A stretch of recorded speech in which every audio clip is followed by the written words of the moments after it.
Question ये है, sir आपके माइक से डिस्टरबेंस आ रहा है। किस टाइप का डिस्टर्बेंस आ रहा है अभी? यहाँ तो कुछ ऐसा हो ही हवा नहीं का रहा। आवाज। हाँ सर, हवा हवा का जैसा कुछ आ रहा है। हवा का आ रहा है। अच्छा, फैन। फैन ना कम कर देता है। अभी सही है? Yes sir. हाँ, तो देखो क्वेश्चन ये है कि एक हमारे पास में स्ट्रेट लाइन है ये, ठीक है। सपोज हमने इसको एक्स एक्सिस बोल दिया, और यहाँ पे एक ये बैठा है कैट, और कैट जो है वो इसी स्ट्रेट लाइन में मूव करेगा। Cat is moving on this straight line sir with a ये कांस्टेंट। का क्वेश्चन है, हाँ वो पीडीएफ का क्वेश्चन है। हाँ हाँ, उसका पीडीएफ का एग्जांपल क्वेश्चन 5। है। हाँ, उसका एग्जांपल 5। सर आपने नहीं करने को बोला। हाँ हाँ, तो मतलब और इसीलिए तो करवा रहा हूँ ना, अच्छा। करना तो है ही ना मतलब। ठीक है, तो ये हमारे पास में कैट है। कैट का तुमको स्पीड दिया हुआ है constant u, and cat is moving on the straight line. ये बार बार आ कौन रहा है भाई? इतना लेट तक क्यों आ रहे हैं बच्चे?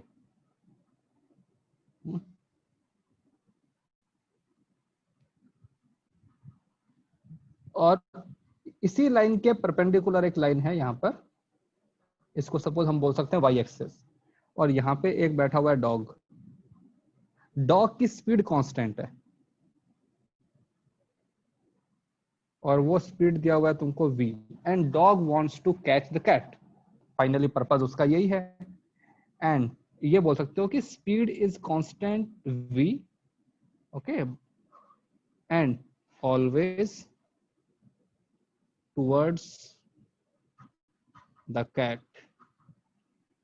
मतलब कि वो जहां पे, तुमको याद है वो अपने ट्राइंगल वाले क्वेश्चन थे कि अपने ट्राइंगल के कॉर्नर पे 3 लोग बैठे हैं, यस तीनों सर, जहाँ पे, सेंट्रोइड। तो उसी टाइप का है। तो जैसे कि यहाँ पे देखो, यहाँ पे तुम्हारे पास में कैट है, तो ये जो है ना डॉग, ये यहाँ की तरफ जाएगा। थोड़ी देर बाद में कैट यहाँ आ जाएगा, तो ये अपना फेस यहाँ की तरफ कर लेगा। फिर कैट यहाँ आ जाएगा, तो ये यहाँ फेस करेगा। फिर कैट यहाँ आ जाएगा, तो यहाँ फेस करेगा। कैट यहाँ आ जाएगा, तो ये इधर करेगा। कैट यहाँ आएगा, तो ये यहाँ। कैट यहाँ, तो यहाँ, और फाइनली कैट को पकड़ लेगा। अब ये तो हमारा कॉमन सेंस है कि speed of dog has to be greater than speed of cat, तभी तो पकड़ पाएगा ना, नहीं तो कैसे पकड़ पाएगा? तो ये तो चलो ठीक है। अब इसके अंदर हमें फाइंड क्या करना है? Find time to catch the cat, ये हमको कैलकुलेट करना है। और सेकंड चीज हमें कैलकुलेट करनी है एक्सेलरेशन ऑफ डॉग, यहाँ पे उसके इनिशियल पॉइंट पे एट t इक्वल टू 0। देखो उसका स्पीड कांस्टेंट है, but the dog is changing the direction of velocity vector, ठीक है ना? तो हमारे पास एक्सेलरेशन होगा। तो चलो तुम पहले 1-2 मिनट इसके बारे में सोचो, how to approach and how to do it. Sir ये डायग्राम देख के तो लग रहा है कि ये जो डॉग की वेलोसिटी है वो हाँ, क्वाड्रेटिक टर्म होगी। नहीं नहीं, हमको, मैं बताता हूँ कि ये जो उसका पाथ है ना, इस पाथ को we can not find out. बहुत अच्छा, कॉम्प्लिकेटेड इंटीग्रल। ये देखने में लग रहा है स्क्वायर वाला, लेकिन ये स्क्वायर नहीं है, मतलब ऐसा आएगा नहीं स्क्वायर वाला।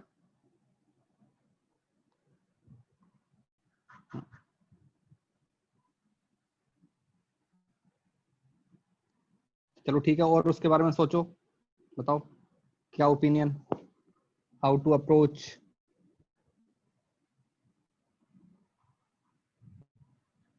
हाँ श्रीकांत, नूतन, यस सर। बताओ बताओ, any approach you can think of. अगर कहीं से डिस्टेंस पर डिस्प्लेसमेंट निकल जाए तो हाँ हाँ रिलेटिव। हाँ, रिलेटिव लगा सकते हो। डिस्प्लेसमेंट लगा देंगे तो वेलोसिटी भी आ जाएगी और देखो एक्सेलरेशन भी आ जाएगा। ठीक है, और हमको उनके बीच का इनिशियल एंड डिस्टेंस दिया हुआ है भाई। इनिशियल तो डिस्टेंस पता ही होना चाहिए ना, कितना दूर थे। सपोज यहाँ से यहाँ का डिस्टेंस है, इनका इनिशियल डिस्टेंस।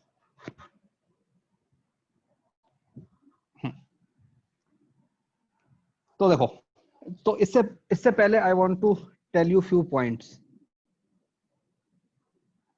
एक हमारे पास में अगर मैं कहीं पे ऐसा लिखूं vx into dt, इसका मतलब क्या होता है? vx is velocity along x direction. अगर मैं उसको इंटीग्रेट कर दूंगा dt से, तो क्या आएगा? Displacement in X direction. Direction. Displacement in x direction, right? Okay. और अगर मैं कहीं भी ये लिख दूं कि v into dt, इसका मतलब क्या हुआ? Net displacement. वेलोसिटी। हाँ, मतलब जो भी है ना डिस्प्लेसमेंट, ये जहां वेलोसिटी होगी, जिस लाइन के अलोंग वेलोसिटी है, उसी लाइन के अलोंग तुम्हारे पास में डिस्प्लेसमेंट, चाहे वो x के अलोंग होगी तो डिस्प्लेसमेंट इन में x आ जाएगा, y के अलोंग होगी then the will get the displacement along y axis. तो चलो, इसको अगर लिखे ना लिखें कोई फर्क नहीं पड़ता। तो अब हम थोड़ा सा अपना दिमाग लगा। और हाँ, एक और चीज बतानी थी। सपोज एक पार्टिकल यहाँ पे है, इसका वेलोसिटी तुम्हारे पास में है 10 मीटर पर सेकेंड। एक पार्टिकल इसके आगे जा रहा है, इसका वेलोसिटी है 6 मीटर पर सेकेंड। ये ए, ये बी। तो क्या हो रहा है इनमें? Approach हो रहा है। अप्रोच हो रहा है ना, because the distance between these 2 points decreasing. Decreasing, ठीक है। एंड अगर मैं यहाँ पे बोलूं कि what is velocity of approach, 4 metre per second. 4 metre per second. अब तो 4 मीटर पर सेकेंड, ये तुमने स्कूल के अंदर देखा हुआ है ना, when 2 particles are moving along the same line then their relative velocity is subtraction ना, और and they are moving in the opposite direction, then उसको ऐड कर देते हैं अपने। So now they are moving but distance between them is decreasing. Decrease कर रहा है, इसका मतलब होता है कि दे आर अप्रोचिंग, ठीक है। चलो, अब हम इन दोनों चीजों को काम में लेके we will solve the question and how will we do it, देखते हैं। तो ये हमारे पास में कैट की बात करते हैं पहले। कैट, ये हमारे पास में कैट है। सपोज कैट को यहाँ पे पकड़ लिया डॉग ने। अरे यार, यहाँ पे कैट, यहाँ पे डॉग, ठीक है। यहाँ पे हमने बोला था t इक्वल टू 0, यहाँ पे हमने बोल दिया t equal to capital T। तो बताओ कि इस अपने इनिशियल पॉइंट से फाइनल पॉइंट का डिस्टेंस कितना रहेगा? एक्स एक्सिस में L। अरे भाई, थोड़ा स्लो बोलो, स्लो बोलो, तुम्हारी वॉल्यूम बहुत तेज आ रही है। कौन है? हाँ यूटी। हाँ सर, मैं सर। हाँ, तो थोड़ा सा वॉल्यूम कम रखो यार, बहुत ज्यादा आवाज आ गई एकदम से। Yes sir. तो देखो, we know that velocity of cat is constant और वो स्ट्रेट लाइन में जा रहा है। तो I can say कि यहाँ से यहाँ तक का जो हमारा ये होगा ना डिस्टेंस जो होगा, इसको मैं लिख सकता हूँ u into t, because cat is moving with the constant speed और वो स्ट्रेट लाइन में जा रही है। अब हम अगर बात की जाए डॉग की, तो डॉग जो है वो पहले यहाँ पे था। सपोज यहाँ पे ले आते हैं, थोड़ा सा स्पेस बच जाएगा। डॉग को जो जाना है उसको भी अल्टीमेटली यहाँ पे पहुंचना है इस पॉइंट पे। तो सपोज जो उसका पाथ है वो कुछ ऐसा है, हमको नहीं पता उसकी इक्वेशन कैसी आएगी, लेकिन वो कुछ ऐसा ही है समहाउ। थोड़ा सा ये बीच में इंटरसेक्ट कैसे कर गया यार,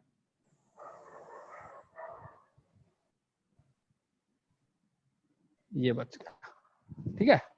तो मैं किसी भी पॉइंट के ऊपर उसको एनालाइज करता हूँ कि क्या हो रहा है। तो जब सपोज यहाँ पे है तुम्हारे पास में कैट, ये तो मैंने, अरे यार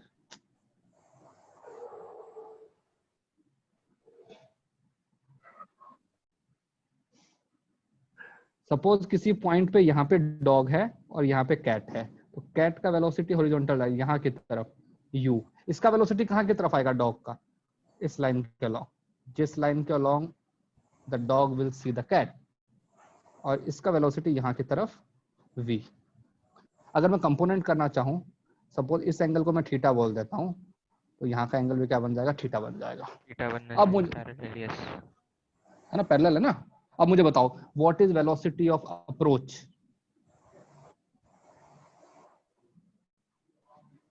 इस लाइन का लॉन्ग कंपोनेंट क्या आएगा कैट का? u cos theta. u cos theta. तो अब हमारे पास में ऐसा बन गया ना सिनारियो, यहाँ की तरफ ये जा रहा है वेलोसिटी v, कैट यहाँ की तरफ जा रहा है velocity u cos theta. So what is velocity of approach? v minus u cos theta. v minus u cos theta, right? Yes. Okay, Yes. तो मैं लिखूंगा। अब मुझे बताओ वेलोसिटी ऑफ अप्रोच को अगर मैं इंटीग्रेट कर दूं, मैंने किया वेलोसिटी ऑफ अप्रोच इनटू अपना dt, तो इसका मतलब क्या हो जाएगा कि तुमने अपने दोनों पॉइंट के बीच का कितना डिस्टेंस है ना ट्रेवल किया ना। तो बताओ पहले हमारे पास में इनिशियल पॉइंट में हमारे बीच का कितना डिस्टेंस कितना था l, और फाइनली कितना हो गया हमारे बीच का डिस्टेंस 0। तो हमारे बीच तो हमारा जो है डिस्टेंस कितना कम हुआ l L. भैया, वेलोसिटी इनटू टाइम, तो हमारे बीच का डिस्टेंस कितना कम हुआ l। सर ये एक बार फिर से बताइए L कैसे होगा?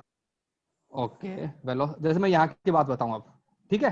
सपोज इनके बीच का डिस्टेंस है तुम्हारे पास में 100 मीटर, तो बताओ ये दोनों कितनी देर बाद में मिल जाएंगे? After how much time A will catch 25 B? seconds. तो तुम बोलोगे कि इनका रिलेटिव वेलोसिटी कितना है? 4. 4 4, meters. और इनके बीच का डिस्टेंस कितना है? 100. 100। तो तुम लिखोगे ना कि 4 इंटू 4 तो तुम्हारा वेलोसिटी हो गया, into time should be equal to क्या होना चाहिए? D. डिस्प्लेसमेंट। Yes sir. हाँ, तो 25. 25।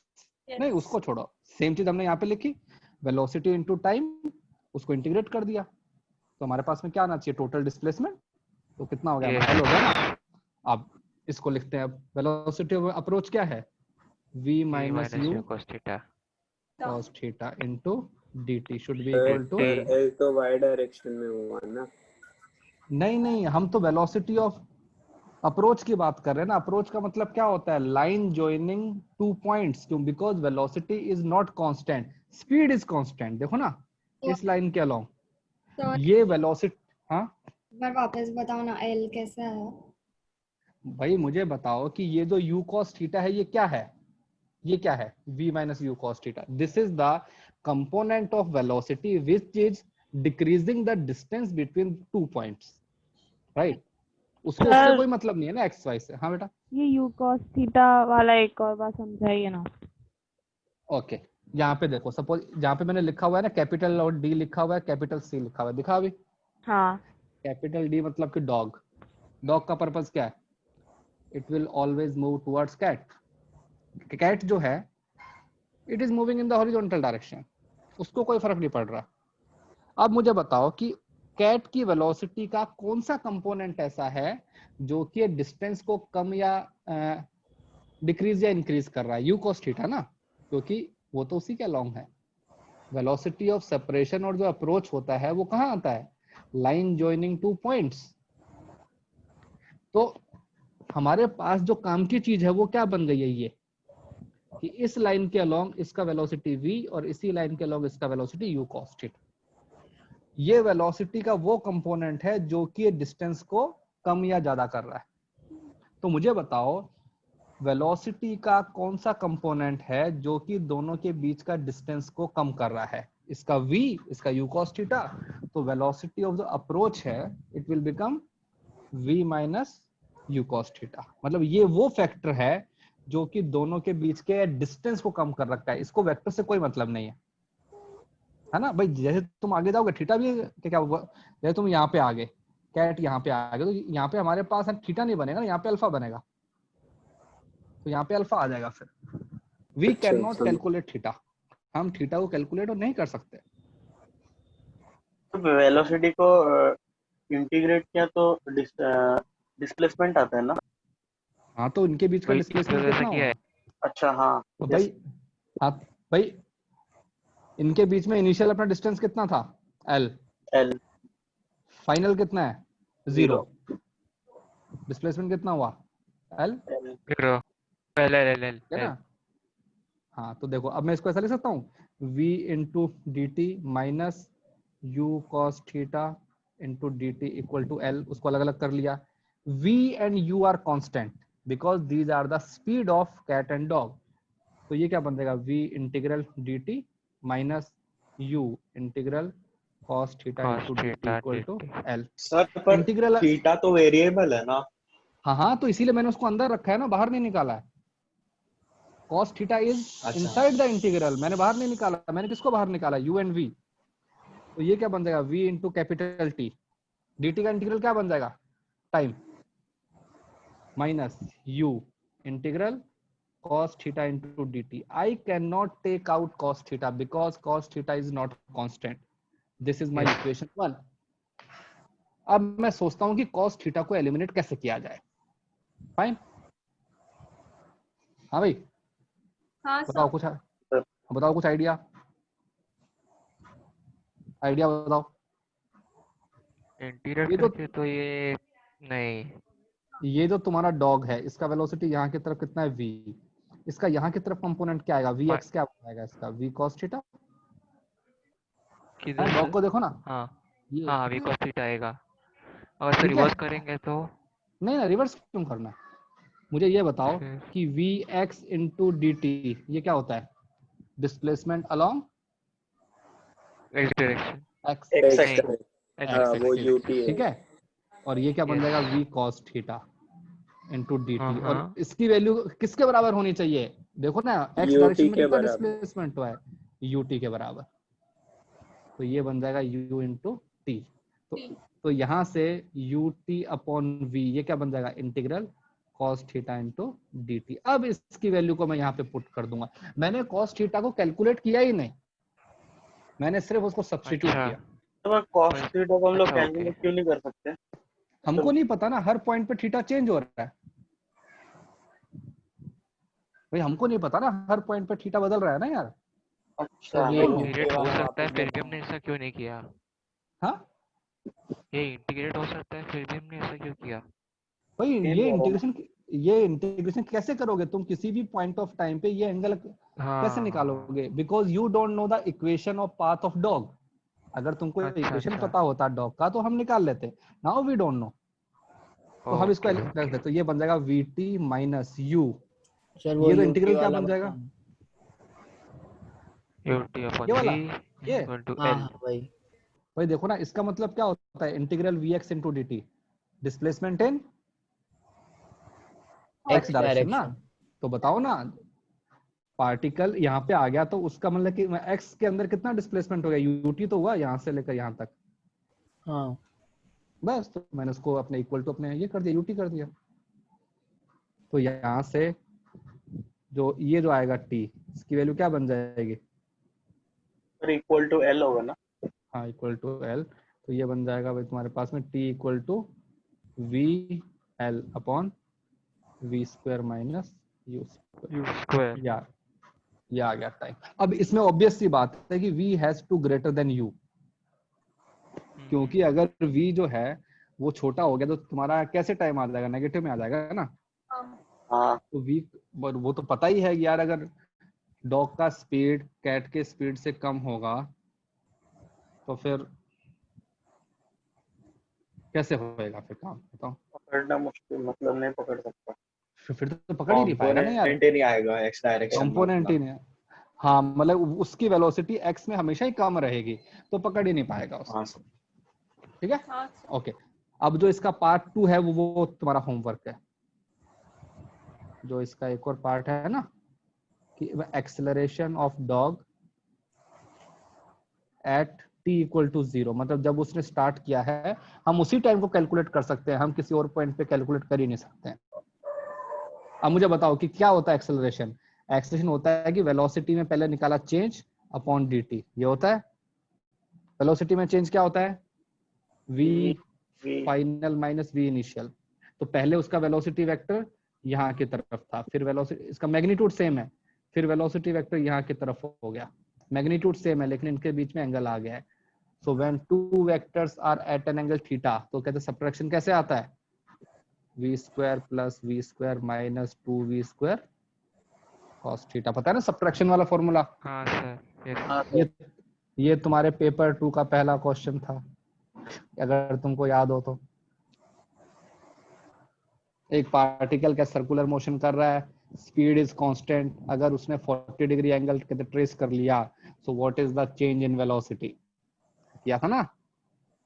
तो Yes. ये तुम्हारा हाँ ये सर तुम्हारा होमवर्क है। हाँ, एक्सेलरेशन है तो फिर वेलोसिटी कांस्टेंट कैसे होगा? किसने बोला वेलोसिटी कांस्टेंट है? स्पीड कांस्टेंट है। देखो अच्छा, ना, डायरेक्शन चेंज हो रहा है ना। तो इसको लिखो, मैग्नीट्यूड चलो। सेम है। हाँ, चलो लिखो इसको।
और हाँ आप बेटा, एक बार इंटीग्रेशन वाला पार्ट वापस समझाओगे? कौन सा इंटीग्रेशन वाला? फर्स्ट वाला ब्लू वाला या फिर पर्पल वाला? दोनों। ब्लू वाला? दोनों। अरे दोनों। ओके, देखो, वेलोसिटी ऑफ जो अप्रोच होता है उसका मीनिंग होता है the rate at which you are coming a closer. जैसे कि इसमें देखो ना, जो पॉइंट ए है इसका वेलोसिटी कितना है? 10 मीटर पर सेकेंड, राइट? जो तुम्हारा सेकंड वाला है उसका वेलोसिटी है 6 मीटर पर सेकेंड। तो जो पॉइंट ए है it will come closer to B, right? क्योंकि उसका वेलोसिटी ज्यादा है। So Yes. A is approaching B. So what is the velocity of approach? मुझे बताओ। 10 minus 6, 4, right? है ना? तो तुम ऐसे लिखोगे ना कि velocity of approach into अपना dt should be equal to क्या होना चाहिए? उनके बीच का डिस्टेंस कितना है? 100 है ना?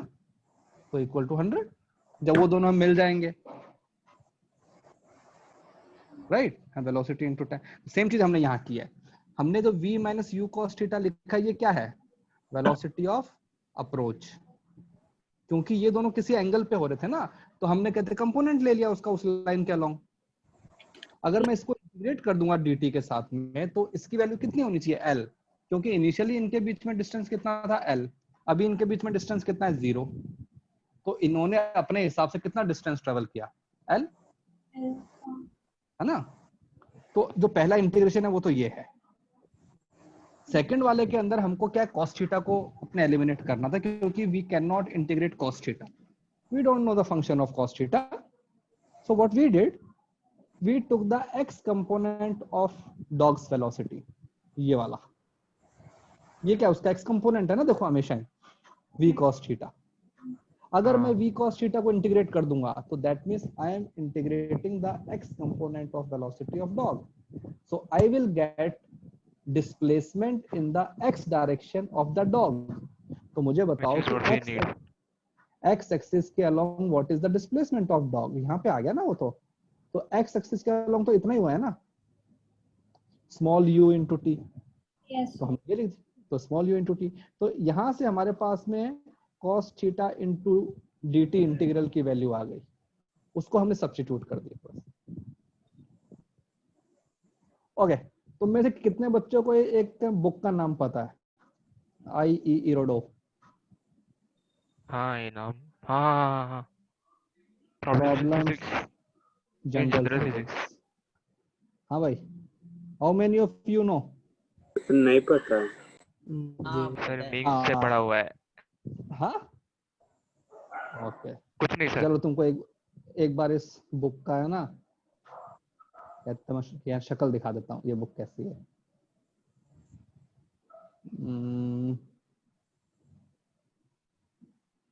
Box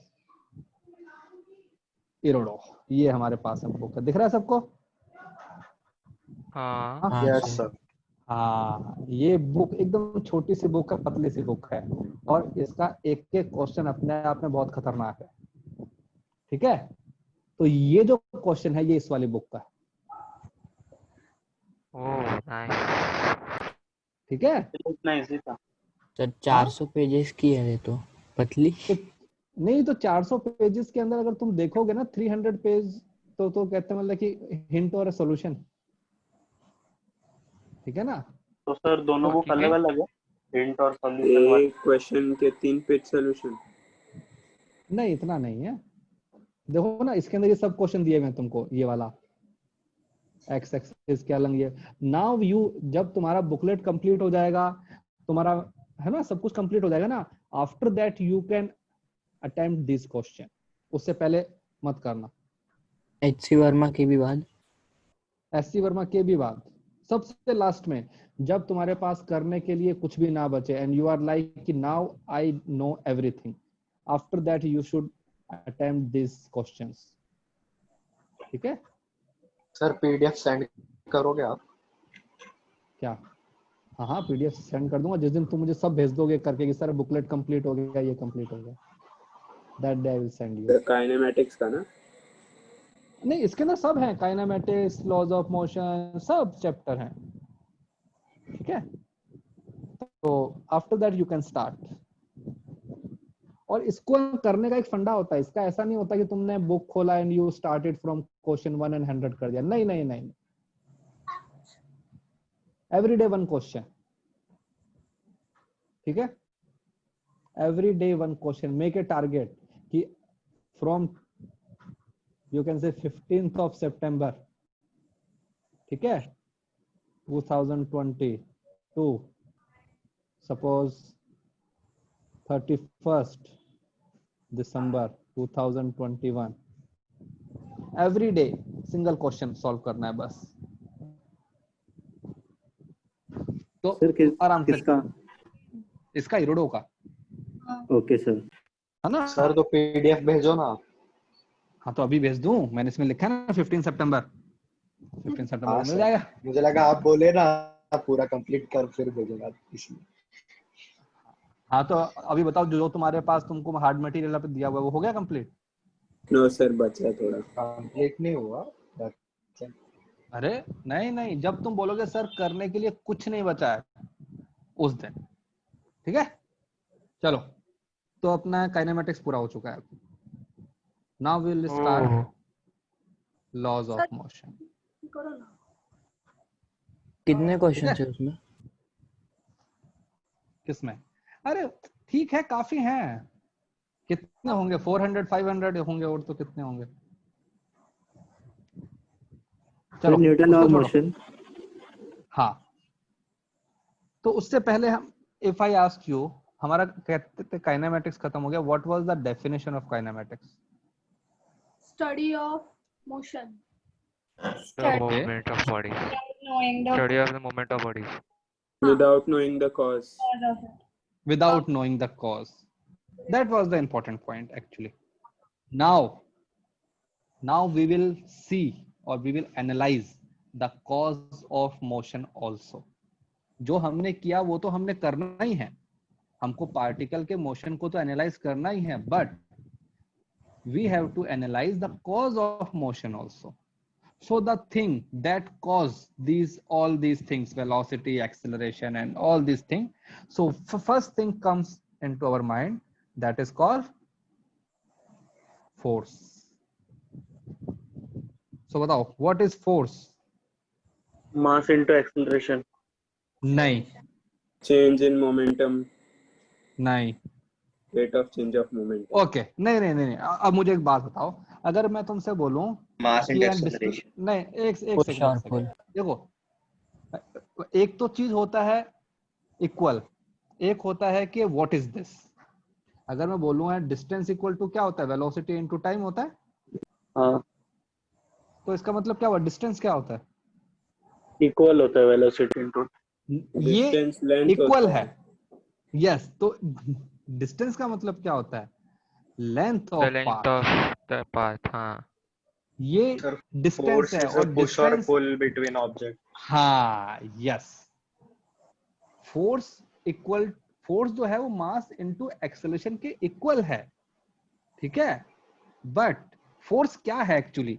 so if I tell you the definition of force, so this is push और पुल। बस, मतलब यार हमको एनसीईआरटी का पूरा डेफिनेशन याद करने की जरूरत नहीं है, that you will do in your school lectures.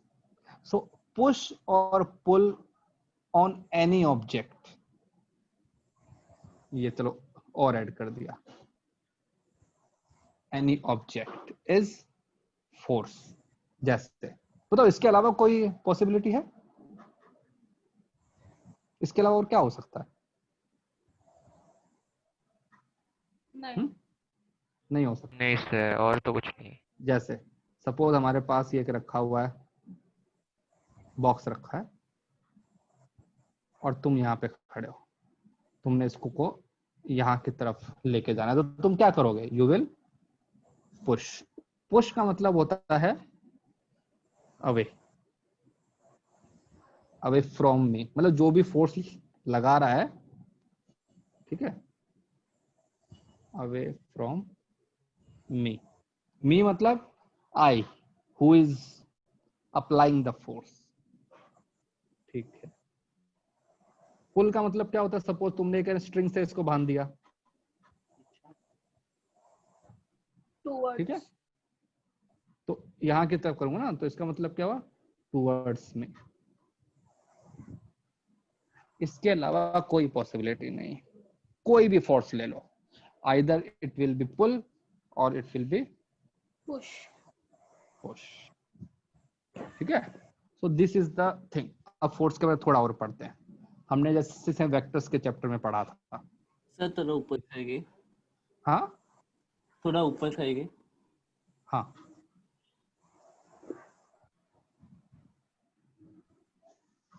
Sir okay. Force, सबसे पहले इसका symbol, generally we represent it as F, capital F, and force is a vector quantity. ये लो, ये हमने लगा दिया वेक्टर साइन। तो पहली चीज तो क्या होता है? Vector quantity. कौन सा वेक्टर है ये? हाँ भाई, कौन सा वेक्टर है? Polar vector. क्या होते हैं पोलर वेक्टर? सिखाया ना पोलर वेक्टर ये वाले जिसके अंदर हेड और ये होता है ना, हाँ हाँ हाँ। टेल होता है। अब भूल गए वो सब। का वेक्टर होता है। सर वो एक और तो हर होते एक हैं, में होता है ना। नहीं एक होते हैं एक, ठीक है। जब हम कहते हैं सर्कुलर मोशन स्टार्ट करेंगे ना chapter, in that I will tell you that what is axial vector. There are two kinds of vector. तो भाई अगले 3-4 मंथ्स भी हम, नहीं 3-4 मंथ्स नहीं, 2 मंथ्स हम पोलर वेक्टर ही पढ़ेंगे। उसके बाद में I will tell you what is axial vector, ठीक है। ओके, यूनिट क्या होता है इसका? कुछ तो ऐसी। हाँ, न्यूटन। न्यूटन। न्यूटन, हाँ हमारे पास भी है ना एक न्यूटन, आइजैक न्यूटन, ठीक है। ओके, अगर मैं इसको कंप्लीटली रिप्रेजेंट करना चाहूं तो मैं ऐसे रिप्रेजेंट करता हूँ कि फोर्स वेक्टर जैसे कि 6 न्यूटन, और सपोज ये हमने लगा दिया डायरेक्शन, तो ये तो बन गया इसका मैग्नीट्यूड, और ये क्या बन गया? डायरेक्शन। बट हम I cap, J cap, K cap नहीं लगाएंगे. We will represent all these things by arrow. जैसे if I want to show that there is a box, ठीक है, इसके ऊपर यहाँ पे एक फोर्स लग रहा है 6 न्यूटन, तो मैं ऐसे स्क्वायर करूंगा और यहाँ की तरफ लगेगा सपोज 4 न्यूटन. तो 4 न्यूटन वाले को I will make small arrow because arrow represents the length of the arrow represents the magnitude of ये. राइट. इसके अंदर अपना एडिशन हो सकता है. राइट. हाँ. हाँ. Vector addition is applicable. ठीक है. हाँ तो वी कैन ऐड वेक्टर. अब तुमको मतलब ऐड कैसे करना है, that is completely your choice. तुमको ट्राइंगल लॉ से ऐड करना है, यू कैन डू. तुमको पैरेललोग्राम लॉ से करना है, you can do. You can add by component, तो कंपोनेंट से करो, वॉट एवर योर चॉइस. ठीक है. हाँ. तो दिस फोर्स के बारे में थोड़ा इंट्रोडक्शन. अब हम पूछता हूं टाइप ऑफ फोर्स. कितने टाइप के होते हैं?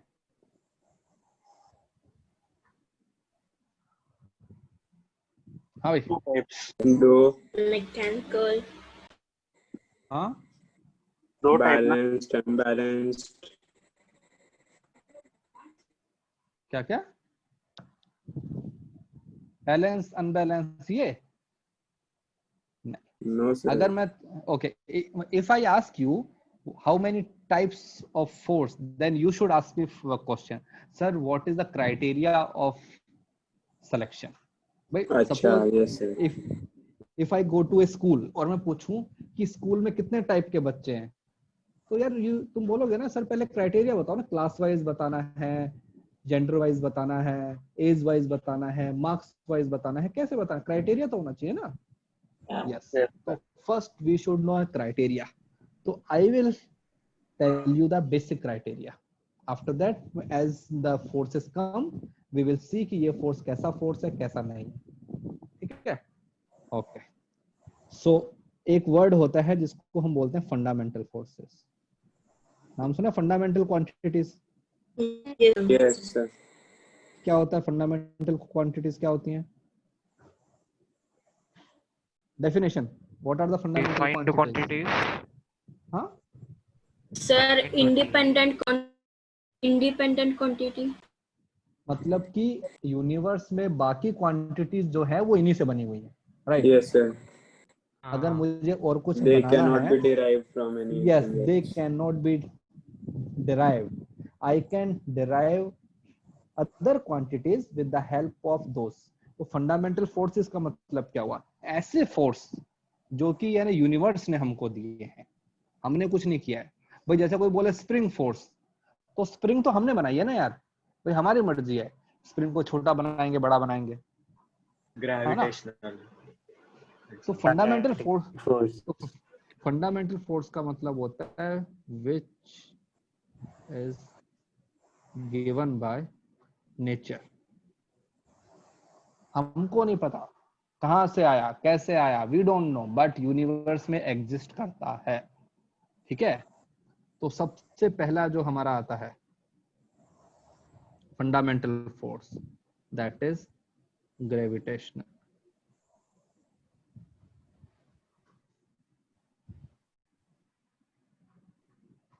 ग्रेविटेशनल जो फोर्स है, this is one of the fundamental force. ठीक है. किसने किया था इसका डिस्कवरी? Isaac Newton. न्यूटन. इसीलिए कहते हैं कि फोर्स का जो मेन जो है उन्हीं को बोलते हैं, उन्हीं के नाम पे कर दिया. राइट. तो ग्रेविटेशनल फोर्स जो होता है, देखो this is between two masses, at least has to be two masses. Okay. m1 m2. So we'll say force will be G m1 m2 m2 upon r square. r square. ठीक है. अब इस force के बारे में कुछ लिखते हैं अपने. ये हमेशा ही कैसा अट्रैक्टिव फोर्स है. ये फोर्स है ना रिपल्सिव कभी नहीं होता है. ठीक है. टू मास जो होते हैं वो ऑलवेज एक दूसरे को अट्रैक्ट करते हैं. अब देखो, अब यूनिवर्स में कोई भी दो मास होंगे, उनके बीच में ये फोर्स लगेगा ही. Anywhere, whatever the amount of mass, whatever the distance, gravitational force is always there between two masses, but और आप वापस को आपकी आवाज लैग हो रही थी। लैग हो गया था। चलो मैं बोल रहा हूँ कि यूनिवर्स में टू मासेस, चाहे वो कहीं भी हो, एक मास यहाँ रखा हुआ है, एक मास मून पे रखा हुआ है, there will be a attractive gravitational force between any two masses. Okay? Yes Yes. अब लेकिन कुछ प्रॉब्लम है, इसका जो ऑर्डर जो होता है, but order of gravitational force is less. भाई तुम बताओ ना, तुम बैठे हो, तुम्हारे सामने तुम्हारा फोन रखा हुआ है, ठीक है, जो फोन है उसमें भी मास है और तुम में भी मास है, तो तुम्हारे बीच में अट्रैक्टिव फोर्स लग रहा है? Yes, sir. Yes, हाँ sir. सर, हाँ लग रहा है ना? लग तो रहा है, क्या लग तो रहा है, Yes. बहुत कम है। तो क्या तुम्हारा फोन कहते हैं मतलब कि आ गया तुम्हारे पास में उड़ के? No. नो जी नहीं। यस, क्योंकि इसका जो ऑर्डर होता है वो बहुत कम होता है, ठीक है, मतलब इतना बहुत ज्यादा स्ट्रॉन्ग वाला फोर्स नहीं है, ठीक है। ओके ओके, सर ये बट ऑर्डर ऑफ, ये क्या लिखा है आपने, but order of gravitational force is less, ये अट्रैक्शन फोर्स, ये m1 एंड m2 मतलब वो छोटे मतलब मास मासेस है ना वो तो, कि कोई भी दो मास के बीच में फोर्स लगता है ना वो तो। अच्छा मैं कह वो रहा हूँ कि उसके जो लिए है ना। हाँ ये लॉन्ग डिस्टेंस फोर्स भी है, लॉन्ग डिस्टेंस फोर्स है ये। भाई देखो यहाँ पे हमारे पास में सन है, यहाँ पे हमारे पास में अर्थ है, इनके बीच का डिस्टेंस तो बहुत ज्यादा है ना, स्टिल Yes. ग्रेविटेशनल फोर्स लगता है, तो मतलब कि ग्रेविटेशनल फोर्स जो है can act up to very long distances, ठीक है। अब देखो हमने इस वाले पॉइंट को थोड़ा सा एलोबरेट करते हैं कि the order of gravitational force is less, but on the other and, थोड़ा सा चेंज कर देते हैं, if masses are very big like sun, moon, earth, then it is powerful, right? भाई देखो ना, सन का मास बहुत बड़ा है, अर्थ का mass it is very big, तो इसका मतलब है अगर तुमको मैं बिल्डिंग की छत के ऊपर से फेंक देता हूं तो आते हो ना नीचे, क्यों? बिकॉज अर्थ तुम्हारे ऊपर फोर्स लगा रही है, तो अर्थ का मास बहुत बड़ा है, that is why you are coming down. Okay, so ये जो फोर्स Okay. होता है, जब अगर तुम मैंने छोटे छोटे मास रख दोगे तो यार कुछ नहीं होगा, ठीक है, बट अगर तुम प्लेनेट के जैसे मास लेके आओगे ना, प्लेनेटरी जो होते हैं, उसके अंदर इस फोर्स का जो मैग्नीट्यूड है वो फिर बहुत बड़ा हो जाता है, क्योंकि मास का जो नंबर है, जैसे कि सन जो है, although sun is very far from the earth, but masses of earth and sun are very big, that is why the force is very strong and it is rotating the earth is revolving na because of the gravitation force of sun. Yes, sir. yes okay इसके बारे में देखो, ये सिर्फ introduction है, फिर हमारा gravitation का जो अब चैप्टर आएगा ना, उसके अंदर तो हमको सब कुछ पढ़ना ही है, ये कि फोर्स कितना लगता है, क्यों लगता है, कहाँ लगता है, दिस इज इंट्रोडक्शन, एग्जाम में क्वेश्चन नहीं आएगा इसके ऊपर। सेकंड फोर्स हमारे पास में आता है Electromagnetic. इलेक्ट्रोमैग्नेटिक, फिर उसको इलेक्ट्रोस्टैटिक्स भी बोल देता है, कोई इलेक्ट्रोस्टैटिक बोल देता है, कोई उसको इलेक्ट्रोमैग्नेटिक बोल देता है, क्योंकि इलेक्ट्रोस्टैटिक्स फंडामेंटल फोर्स के अंडर है ना ये दोनों। हाँ fundamental force are there, 4 forces जो कि फंडामेंटल है, ये 1 ये 2। अब इलेक्ट्रोमैग्नेटिक जो फोर्स है, that is force between two charges Q1 Q2,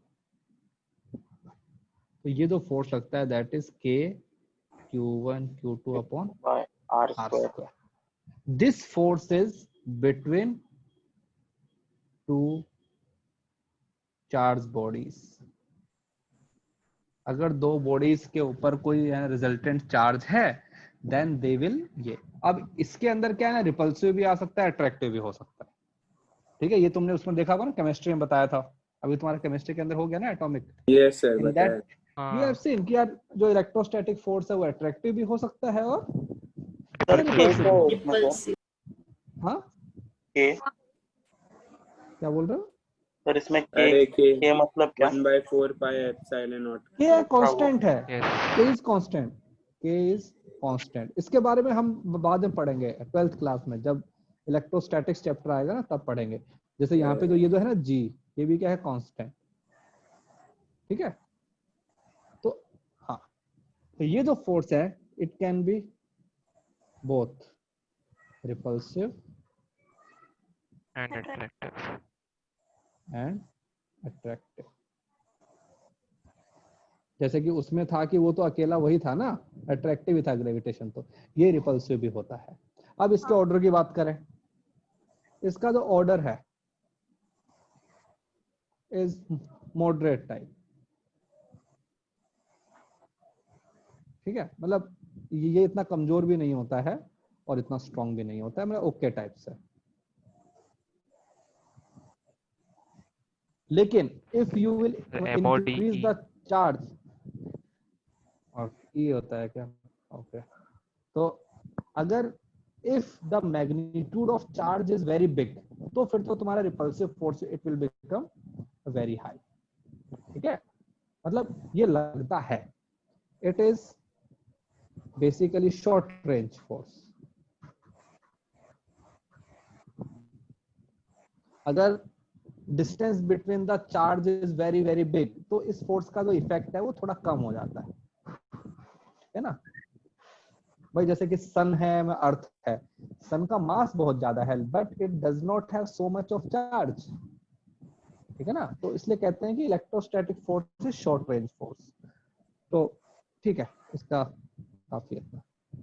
फिर थर्ड, मतलब ये लॉन्ग रेंज हाँ, में नहीं होता इलेक्ट्रोमैग्नेटिक। तो क्योंकि हमारे पास में इतनी बड़ी चार्ज बॉडीज होती नहीं है ना, मास वाली बॉडीज तो है हमारे पास में, प्लेनेट है, इतनी बड़ी चार्ज हाँ बॉडी कहाँ पे है हमारे पास में। हाँ यस सर। तो इसलिए इसलिए कहते हैं कि वो नहीं है ना।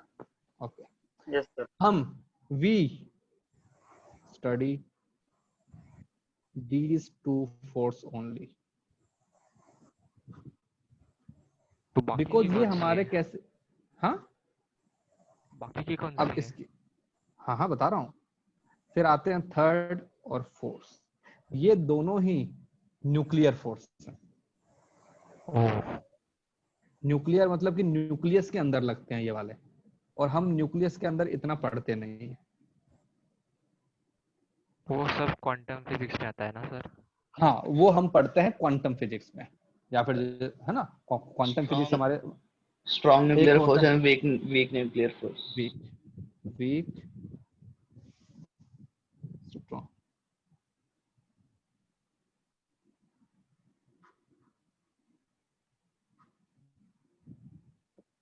ठीक है, ये दोनों है न्यूक्लियस के अंदर लगते हैं। इन दोनों के अंदर मैं एक चीज बोल सकता हूं कि these are very strong attractive force, और ये न्यूक्लियस के अंदर ही लगते हैं। They can not, their range is very very short, range is very very short, क्योंकि जैसे न्यूक्लियस से बाहर आओगे इन फोर्स का इफेक्ट खत्म हो जाता है। ठीक है ना, तो इसलिए क्योंकि जो हमारा न्यूक्लियस तो छोटा सा होता है ना, उसके अंदर प्रोटॉन भी होता है, न्यूट्रॉन भी होता है, तो इनकी कहानी यहाँ पे खत्म हो जाती है। दे कैन नॉट अप्लाई फोर्स। अगर तुम इसका इलेक्ट्रॉन पे फोर्स लिखते, कौन सा लिखते थे, इलेक्ट्रोस्टैटिक फोर्स। न्यूक्लियर फोर्स जो होता है that is inside nucleus only, it does not impact the things which are outside the nucleus. तो हम इनको इतना नहीं पढ़ते हैं because there is no standard formula for this forces, we don't know much about that, इसलिए बस इनका बस इतना ही काफी। तो these are four fundamental forces, हम ये दो ही पढ़ते हैं, electrostatics and gravitation. And in the 11th class, जो तुम्हारा 11th है, 11th class में we will study much of gravitational force and very less of अपने electrostatic force. ठीक है?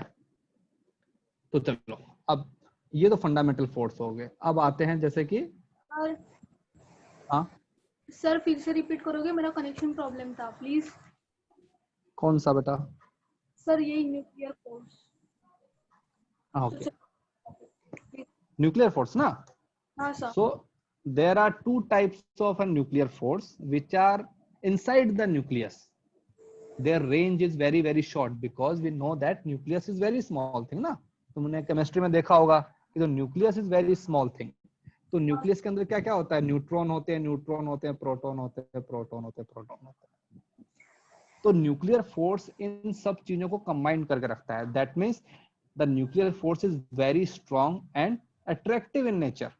हाँ भाई अगर मैं अट्रैक्टिव नहीं होगा, रिपल्सिव होगा, तो तुम्हारा जो न्यूक्लियस है it will not be stable ना, it will break up. Yes. तो it is very much of attractive force, very short range, nucleus के अंदर ही लगेगा, बाहर नहीं लगेगा। ठीक है, तो ये हमने बोला था, इसी की वजह से न्यूक्लियस जो है वो स्टेबल रहता है। But we can not formulate it, हमारे पास कोई फॉर्मूला नहीं है कि ये कितना लगता है, इसलिए we don't study much. when we'll go into higher level, you can say masters or PhD or something, then it may be that you know some concept of a quantum mechanics, quantum physics, then maybe you will study, but as of now we don't study about it much. Up, let's talk about the forces we know. Thank you. कौन कौन से force हमको पता होते हैं बेटा? Friction, mechanical force, drag force, contact force, non contact force. Okay चलो contact non contact की बात करते हैं। ग्रेविटेशन फोर्स कैसा है? नहीं नहीं नहीं एक सेकंड, ग्रेविटेशन फोर्स कैसा है? कांटेक्ट फोर्स है कि नॉन कांटेक्ट फोर्स है? Non contact. एक अगर बार तुमने कांटेक्ट में है तो इफ नहीं नहीं if you are in contact तो भी सही है, अगर कांटेक्ट में नहीं हो तो भी लगेगा। If I throw a particle in the air it will also experience the gravitation force, that means it is non-contact force. But if I am standing on the earth, तो मैं अर्थ भी तो मेरे ऊपर फोर्स लगा रही है ना, ठीक है? that's contact force, so it's both. नहीं नहीं नहीं नहीं नहीं, तो इसलिए हम बोलते हैं कि gravitation force is non contact force. Contact force का डेफिनेशन होता है कि कॉन्टैक्ट इज मस्ट, जैसे फ्रिक्शन फोर्स होता है। फ्रिक्शन फोर्स के लिए you has to be in contact with the surface, right? तो कंपल्शन है उसमें, इसलिए बोलते हैं gravitation force is non contact force, it can act, तो ये बोलोगे नॉन कांटेक्ट। और अपना इलेक्ट्रोस्टैटिक्स, हाँ भाई बताओ। Non contact. Non contact, non contact. ठीक है, जरूरी नहीं है कि कांटेक्ट में हो, it can act if you are not in contact also. ठीक है, चलो और बताओ, और कौन से फोर्स पता है? Mechanical centripetal. हाँ बेटा सेंट्रीपिटल फोर्स नाम की कोई चीज नहीं होती है। क्या बात कर रहे हो सर? हाँ अभी तुमको बताऊंगा आगे। सेंट्रीपिटल फोर्स कोई फोर्स नहीं होता है, कोई ना कोई फोर्स सेंट्रीपिटल फोर्स का काम करता है। भाई जैसे तुमने आप बोल रहे हो फिर ये है। हाँ हाँ ओके, तुम मुझे बताओ कि ये तुम्हारे पास एक चार्ज है ZE, ये तुमने एटॉमिक स्ट्रक्चर में किया था ना, राइट? यहाँ पे इलेक्ट्रॉन हाँ, होता है, तो तुम क्या बोलते हो कितना फोर्स लग रहा है इसके ऊपर? बहुत ही नेग्लिजिबल फोर्स लग रहा है। अरे अरे वो उसको नहीं छोड़ो। नहीं लग रहा, नहीं लग रहा, नहीं लग रहा। अबे इलेक्ट्रॉन घूम तो रहा है यार, बाहर तो ये होता है ना एक्सटर्नल फोर्स लग रही है। Q1 Q2 upon R²। कौन सा फोर्स है ये? Electrostatics, electrostatic force. हाँ इलेक्ट्रोस्टैटिक। और फोर्स इक्वल टू क्या होता है? मास इनटू एक्सेलरेशन, मास इनटू एक्सेलरेशन। जो v²/r है दैट इज एक्सेलरेशन। तो ये हम बोलते हैं कि electrostatic force is working as centripetal force. Centripetal force कुछ होता नहीं है, कोई ना कोई फोर्स जो होता है वो सेंट्रीपिटल फोर्स का काम करता है। ठीक है, अच्छा अच्छा अच्छा अच्छा। हाँ ऐसे चलो ही आगे बताओ। सेंट्रीफ्यूगल भी है। सेंट्रीफ्यूगल तो ऑलरेडी क्या सूडो फोर्स है, वो तो नहीं, कुछ ही नहीं होता है। जब सेंट्रीपिटल ही नहीं होता कुछ, तो सेंट्रीफ्यूगल क्या होगा। ठीक है, तो कोई ना कोई फोर्स जो है that act as centripetal force. चलो और बताओ, मैं और कौन से फोर्स पता है तुमको। Frictional force. Okay, friction force हमें पता है, लेकिन देखो हम क्या करेंगे, लॉज ऑफ मोशन में we will assume that all the surfaces are smooth. ठीक है, तो फ्रिक्शन की बात हम करेंगे अगले चैप्टर में। तो अभी के लिए ऑल सरफेसेस आर स्मूथ। और ड्रैग फोर्स। अबे ड्रैग फोर्स भी फ्रिक्शन फोर्स ही होता है। वही मैग्नेटिक। टेंशन। Buoyant force. नहीं, ये मुझे एक बात हो, अभी थोड़ी देर पहले किसी ने बोला था मैकेनिकल फोर्स। किसने बोला था?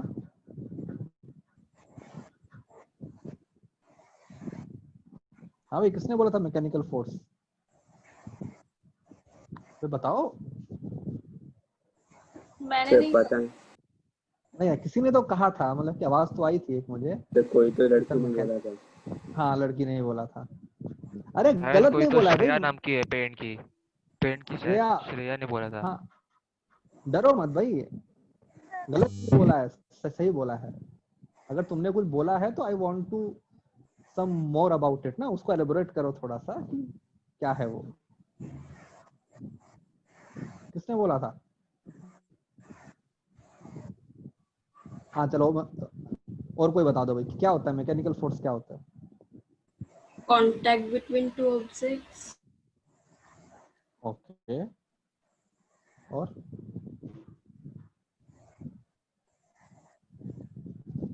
मैकेनिकल फोर्स वो होते हैं जो कि मैकेनिक्स में काम में आते हैं, बस। ठीक है, वो फोर्स कोई भी हो सकता है, स्प्रिंग भी हो सकता है, टेंशन भी हो सकता है, फ्रिक्शन भी हो सकता है, सब हो सकते हैं। मैकेनिक्स हम किसको बोलते हैं? ग्रेविटी नहीं है ना उसमें। जिसके अंदर ये सब कुछ पढ़ते हैं अपने, क्या बोलते हैं, laws of motion, friction, right, centre of mass, rotation, simple harmonic motion, इसी को बोलते हैं ना मिला जुला। हाँ, इस भाई इन सबको मिला जुला के बोलते हैं ना मैकेनिक्स। Mechanics, yes sir. तो मैकेनिक्स के अंदर कोई भी फोर्स अगर लग रहा है, जिस भी फोर्स को तुम स्टडी कर रहे हो वो तुम्हारा मैकेनिकल फोर्स, कोई भी एनी। तो फिर ग्रेविटेशनल भी? नहीं, वो तो फंडामेंटल फोर्स हो गया ना। अच्छा, ओके, तो let's start with forces you know. सबसे पहले हम बात करते हैं स्प्रिंग फोर्स के। स्प्रिंग के बारे में सबको पता है स्प्रिंग क्या होता है। सबसे पहले सर ये स्प्रिंग का सब सिंबल किसके अंडर डाले, टॉपिक क्या दे? फोर्सेस, हम एक एक फोर्स को एनालाइज करेंगे। सर ये डिराइव फोर्स है ना सर, इलास्टिक फोर्स। हाँ, ये भाई देखो, फंडामेंटल फोर्स खत्म हो गए हैं। अब ये जैसे स्प्रिंग फोर्स पढ़ेंगे तो मैं बताऊंगा कि स्प्रिंग फोर्स फंडामेंटल फोर्स की कौन सी कैटेगरी में आता है। ठीक है, तो अब हम फोर्स को इंडिविजुअली स्टडी करेंगे, कौन सा फोर्स क्या होता है, कैसे एक्ट करता है, बिहेवियर क्या होता है। ओके, स्प्रिंग सबने देखा हुआ है, ऐसा होता है। तो ये स्प्रिंग फोर्स एक टाइप का डिराइव फोर्स है ना? अरे तुम एक बार रुको, मैं तुमको अभी तुमको पता लग जाएगा कि स्प्रिंग फोर्स क्या होता है ना। एक है, अगर भाई स्प्रिंग किस किसने देखा है? क्या सर? देखा है सर देखा है, सबने देखा है। हाँ सर, सबने देखा, राइट। ओके, एक काम करो, स्प्रिंग को हाथ में रखो और कुछ मत करो इसके ऊपर। तो क्या कुछ स्प्रिंग नहीं होगा। तुम्हारे हाथ पे फोर्स लगाती है? हाँ, यस सर। हाँ तो कैसे लगाएगी? नहीं, भाई जी मतलब तो लगाएगी। नहीं लगाएगी। नहीं, उसको एमजी को छोड़ दो, हम ग्रेविटेशन फोर्स को छोड़ दो, हम तो एमजी की बात कर रहे हैं। नहीं लगाएगी। नहीं, तो ये है, इसको बोलते हैं एल। बैकग्राउंड कौन है भाई ये background? Sir Abhijit. Abhijit, Abhijit sir. इसको बोलते हैं नेचुरल लेंथ। मतलब व्हेन स्प्रिंग को मैंने रखा हुआ है, there is no external force, कुछ नहीं, स्प्रिंग आराम से रखा हुआ है ना, स्प्रिंग ना कंप्रेस है ना एक्सटेंड है, राइट।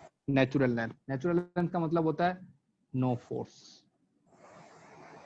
ठीक है, अब देखो, अब मैंने इसका क्या किया, स्प्रिंग को एक्सटेंड कर दिया। एक्सटेंड का मतलब क्या होता है, जो उसकी नेचुरल लेंथ है उससे बड़ा। अब सपोज तुमने इसको खींचा हुआ है यहाँ पे, और यहाँ से यहाँ तक का डिस्टेंस है x, तो अब तुम मुझे बताओ कि स्प्रिंग कहाँ की तरफ आने का ट्राई करेगा। When you are pulling it, in what direction the spring wants to initial come. Position. तो spring will try to come in this direction. तो स्प्रिंग यहाँ की तरफ फोर्स लगा रहा है। ठीक है, ये फोर्स कौन सा है, पुलिंग है या पुशिंग है? पुलिंग। पुलिंग, देखो ना, उसको पुल कर रहा है। हाँ। तो क्या सर कहाँ पुलिंग की कैसे? तरफ? अरे पुल कर रहा है ना, अंदर आ रहा उसकी है। लेंथ बढ़ रही है। अच्छा हाँ। पुलिंग टुवर्ड्स मीन पोजीशन, मतलब इसको वो बोल देते हैं मीन पोजीशन। ठीक है भाई, ये जो होता है ना, ये वाला नेचुरल लेंथ, इसको बोलते हैं मीन पोजीशन। तो पुलिंग टुवर्ड्स मीन पोजीशन, और कहां की तरफ फोर्स लगा, अलोंग द लेंथ। ठीक है, ओके। अब सपोज हमने इसको कंप्रेस कर दिया, सपोज हमने कंप्रेस कर दिया, यहां लेके आ गए, छोटा कर दिया स्प्रिंग को। सपोज यहां से यहां का डिस्टेंस है x, तो अब जो स्प्रिंग है वो कहां की तरफ फोर्स लगाएगी, एक्स के तरफ। कहां, बाहर जाने की वो करेगा ट्राई भाई। Pushing. If you are compressing spring, it will to go out. So अब ये फोर्स यहां की तरफ लगाएगा, Fs। ठीक है, कौन सा, पुशिंग। पुश। पुश। ठीक है, ओके। अब देखो स्प्रिंग के बारे में कुछ बात करता हूँ। स्प्रिंग को जितना ज्यादा कंप्रेस करते हो, फोर्स उतना ही ज्यादा होता है। तो स्प्रिंग फोर्स जो आता है, that is basically K into X, where K is called spring constant। ठीक है भाई, तुम्हारा स्प्रिंग जो है वो प्लास्टिक का बना हुआ है, लोहे का बना हुआ है, एल्यूमिनियम का बना हुआ है, किसका बना हुआ है, छोटा है, मोटा है, पतला है, ये सब पैरामीटर। स्प्रिंग कांस्टेंट ये बताता है कि स्प्रिंग को कंप्रेस करना या एक्सटेंड करना कितना डिफिकल्ट है। अगर K की वैल्यू बहुत ज्यादा है, तो मतलब कि स्प्रिंग को कंप्रेस या एक्सटेंड करना बहुत ज्यादा, मतलब कि मुश्किल है। सर ये हुक्स लॉ है क्या? हाँ, ये हुक्स लॉ है ना। तो ये बोलते हैं। तो हम इसके बारे में क्या लिखेंगे कि force is always along the length of spring, and it can be push or pull, both, right? मतलब spring can push and spring can pull, both उसके अंदर आता है। ठीक है, अब बताओ स्प्रिंग कांस्टेंट का यूनिट क्या बन जाएगा, यूनिट ऑफ के। ये इसका क्या होता है, फोर्स का, न्यूटन। एक्स क्या है, मीटर, तो न्यूटन पर मीटर। Is the. हाँ, न्यूटन पर मीटर। ये जो फोर्स है, अब मुझे बताओ कि स्प्रिंग को एक्सटेंड करने पे स्प्रिंग वापस क्यों आता है, क्यों आया? क्योंकि उसके पास थोड़ा पोटेंशियल एनर्जी स्टोर हुआ जितना हमने खींचा। ओके, पोटेंशियल एनर्जी क्यों आया? क्योंकि हमने जितना एनर्जी से खींचा उतना एनर्जी स्टोर नहीं, हुआ। क्योंकि उसके अंदर चार्जेस थे, उसके अंदर एटॉमिक लेवल पे चार्जेस थे। तो ये जो फोर्स आया, ये क्यों आया, बिकॉज उसके अंदर चार्ज थे, उनका पोजीशन चेंज हुआ, वो वापस आने का ट्राई कर रहे थे। तो ये जो है, ये तुम्हारा इलेक्ट्रोस्टैटिक फोर्स ही है। ठीक है, अगर इलेक्ट्रोस्टैटिक फोर्स यूनिवर्स में नहीं होता तो स्प्रिंग को चाहे कंप्रेस करो या एक्सटेंड करो, तुम्हारे पास में स्प्रिंग के अंदर कभी फोर्स नहीं आता। ठीक है, तो फिर तो एटम ही नहीं होता। हाँ हाँ वही बिना कह रहे ना, इलेक्ट्रोस्टैटिक फोर्स के। एग्जैक्टली।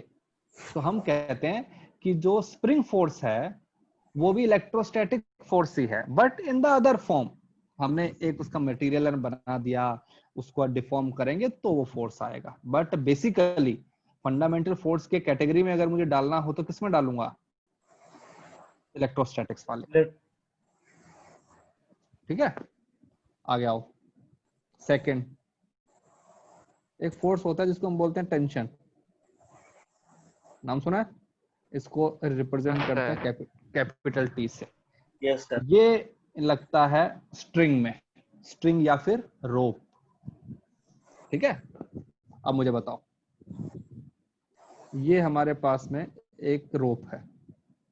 ठीक है, वो गेम किसमें खेला? Tug of war.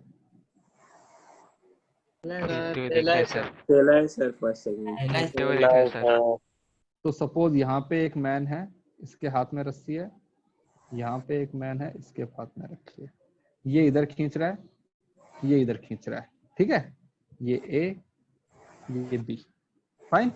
अब मुझे बताओ, फोर्स ऑफ रोप, इसको स्ट्रिंग भी बोलते हैं, ऑन मैन ए कहां की तरफ आएगा? लेफ्ट में आएगा, राइट में आएगा? बस इतना बताना है। रोप कहां की तरफ फोर्स लगा रही? राइट राइट की तरफ, बैलेंस करने के लिए।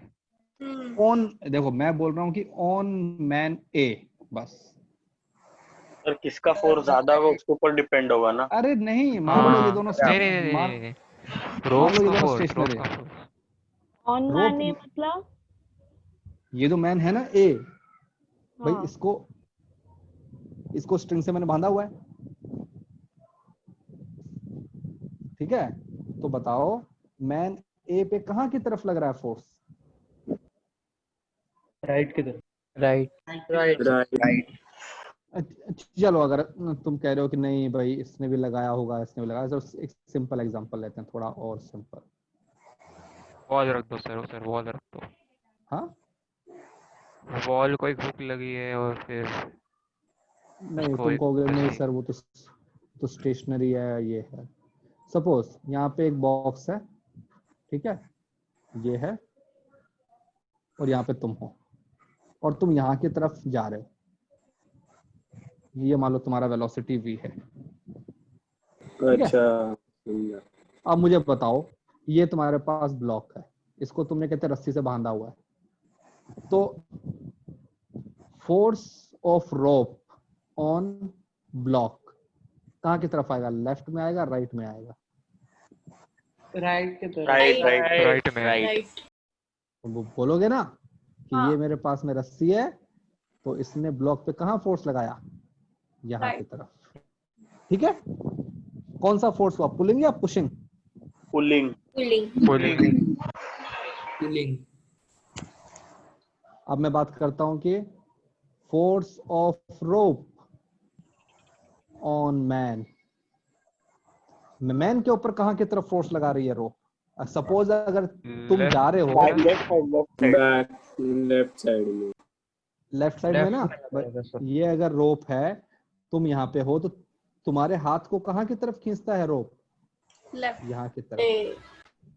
तो अब मुझे बताओ कि तुम्हारे ऊपर जो फोर्स है रोप का, वो कैसा है? पुलिंग या पुशिंग? पुशिंग बेटा, पुलिंग ही है। पुलिंग है वो। पुलिंग। ठीक है, तो पॉइंट, ठीक है, स्ट्रिंग या फिर बोल दो रोप, इसका जो आता है ना tension, always pulling, it can never be push. तुम बताओ ना, तुम स्ट्रिंग से किसी चीज को पुश कर सकते हो क्या? स्लैप हो जाएगी ना वो तो। बिल्कुल नहीं। हाँ, तो ढीला हो जाएगा ना रस्सी तो फिर धक्का मारने के लिए हाथ से मारते हो ना धक्का, ताकि चीजें आगे जाएं, लेकिन जब तुमको पुल करना होता है तो you can use A rope, right? हाँ तो सर व्हाई? बिकॉज स्ट्रिंग और रोप ऑलवेज पुलिंग फोर्स, और कहाँ की तरफ? अलोंग द लेंथ, जहाँ पे उसका लेंथ है, जहाँ की तरफ रोप जा रहा है वहां की तरफ ही। तो जब भी हमें रिप्रेजेंट करते हैं ना इसको, स्ट्रिंग फोर्स को, तो हम ऐसे रिप्रेजेंट करते हैं। सपोज ये रोप है, इसने इस वाले पॉइंट पे यहाँ फोर्स लगाया, इस वाले पॉइंट पे यहाँ फोर्स लगाया, इसको ऐसे रिप्रेजेंट करता है। ये भी इलेक्ट्रोस्टैटिक्स वाली कैटेगरी में आता है, क्योंकि जब तुम स्ट्रिंग को हाँ, खींचते क्योंकि हो, ये भी एक टाइप का एक इलास्टिक फोर्स है। हाँ ये भी वही है, बिकॉज ये चाहता है कि नहीं मुझे एक्सटेंड मत करो, it is always try to be in the relax position. तो स्ट्रिंग फोर्स जो है ये भी वही। अब मुझे बताओ ये सर, दोनों कैसे फोर्स हैं?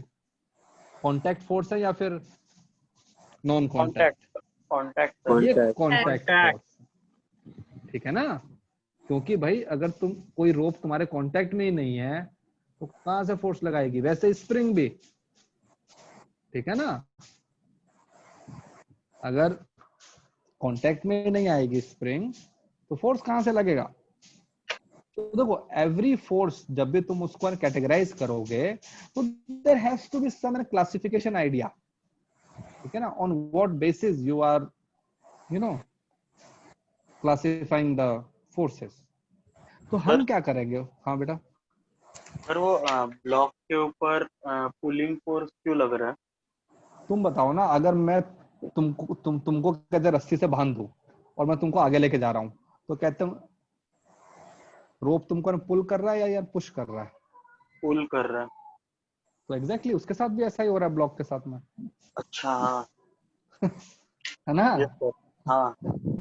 ओके चलो और एग्जांपल देते हैं। सपोज ये तुम्हारे पास में रोप है, इसको तुमने छत से बांध दिया, अभी ऐसे वो चल रहा है, सुशांत वाला चल रहा है। हाँ सर। वो एग्जांपल मत दो सर। वही छोड़ दो चलो। झूला झूला सर, झूला झूला झूला झूला झूला सर, पार्क। हाँ वो टायर वाला नहीं यार, एग्जांपल अच्छा दो। चलो ठीक है, इतना ही करते हैं बस। Spring balance. नहीं ठीक है चलो कोई नहीं, ठीक है। तो हमने सिर्फ इंट्रोडक्शन किया फोर्स का। मैं कल भी अपना लेक्चर है ना? हाँ सर। Yes sir. हाँ कल है, तो फिर अपने इसको कंटिन्यू करेंगे आगे। Tomorrow we will start a very important thing which will useful in throughout the 2 years, that is called free body diagram. ओ ठीक है, बहुत जरूरी होता है और ये आना चाहिए बनाना। इसके बिना तुम कोई क्वेश्चन नहीं कर पाओगे मैकेनिक्स का। सर इसमें क्या डायग्राम बनाना सिखाओगे आप? नहीं डायग्राम क्या, तुम बोलोगे सर हाथी बनाना, मैं कहूंगा ये लो ये हाथी है मेरे लिए, सिंबॉलिक डायग्राम, ठीक है? ऐसा बनाना है? तुम्हारी मर्जी है, तुम बोलोगे सर अपने को हाथी ऐसा बनाना, रिप्रेजेंटेशन करनी है। रिप्रेजेंटेशन हमको रिप्रेजेंट करना आना चाहिए। We are not taking the drawing class, नहीं ले रहे ना हमको, सब काम सिंबल में करना है, ठीक है? तो बस इतना ही करेंगे। Thank you sir. Thank you thank you sir. Bye sir. Thank you sir. Bye bye sir. Bye, sir.